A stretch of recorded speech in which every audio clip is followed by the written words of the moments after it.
Fabricadabra at LPL presents Pretty Pillowcase, where I'm going to show you how to make a simple pillowcase with a cuff and French seams.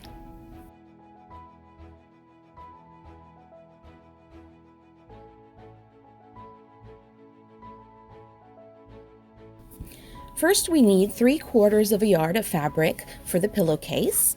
Mine is this pretty poinsettia. Next, we need 1/4 yard of fabric for the cuff of the pillowcase, and I chose mine to be this plain gold color. Next, you'll need tape measure or a ruler for making measurements, of course. We'll need a pen, pencil, or chalk for marking those measurements on the fabric. A pair of sharp scissors for cutting the fabric. Pins for pinning the fabric together. Thread, either in a matching or a contrasting color. A sewing needle or a sewing machine. You can either hand sew or machine sew. And finally, you'll need an iron for ironing. Every time you create a seam, you need to iron that flat.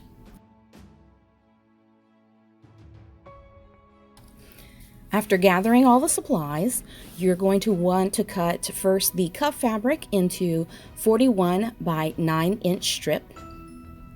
And then you want to cut the pillowcase fabric into 41 by 24-inch strip. You're going to place the cuff fabric right side up, meaning the right side is facing you. In this case, my cuff doesn't have a right or a wrong side. They're both the same.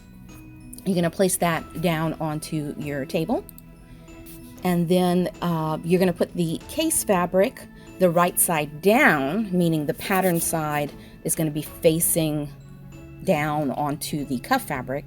You're going to put that down on top of the cuff fabric, and you're going to make sure that the edges match. You want the everything matches up, so you want that top edge and then the side edge to match up for both of those fabrics. And then you're going to pin all of that into place, just like I've done here, where you can see I've circled where the pins are. You could put more pins or less pins, it's up to you. It's your preference.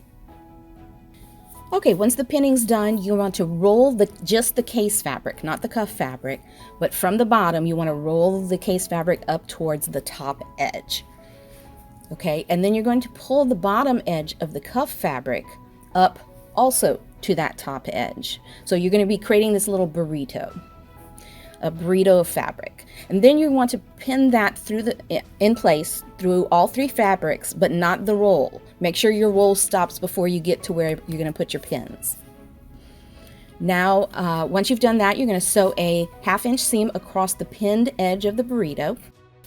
And then once it's been sewn in place, you're going to pull just the case fabric out from the inside of that burrito. And you're going to lay the piece flat, and it's going to look just like this picture that we have up right now. So once you've got that laid flat, you may want to iron. I would definitely suggest ironing the cuff flat.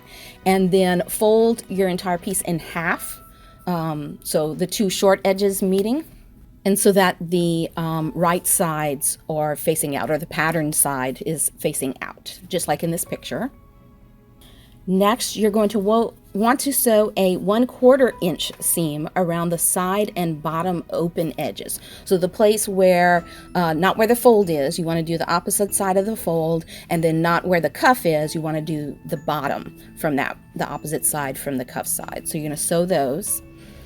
And then once you've done that, you're going to clip the corner. So it's this corner here between the 2 sewed edges. You're going to clip that diagonally. And then you're also going to cut off the seam allowance so that it's about 1/8 of an inch from the thread or stitch line on both edges. Next up, you're going to turn the pillowcase inside out. And sew a 1/4 inch seam along the same 2 seams from earlier, which creates a French seam, which is a seam that's encased in the fabric so that you don't have any raw edges exposed, meaning none of those little threads that unravel from the fabric that can, make a mess sometimes. Now you can turn your pillowcase right side out again so that the patterns facing out. And Fabricadabra, you've got your lovely, pretty pillowcase. Happy sewing! And don't forget to post a picture of your completed pillowcase on LPL's Facebook page.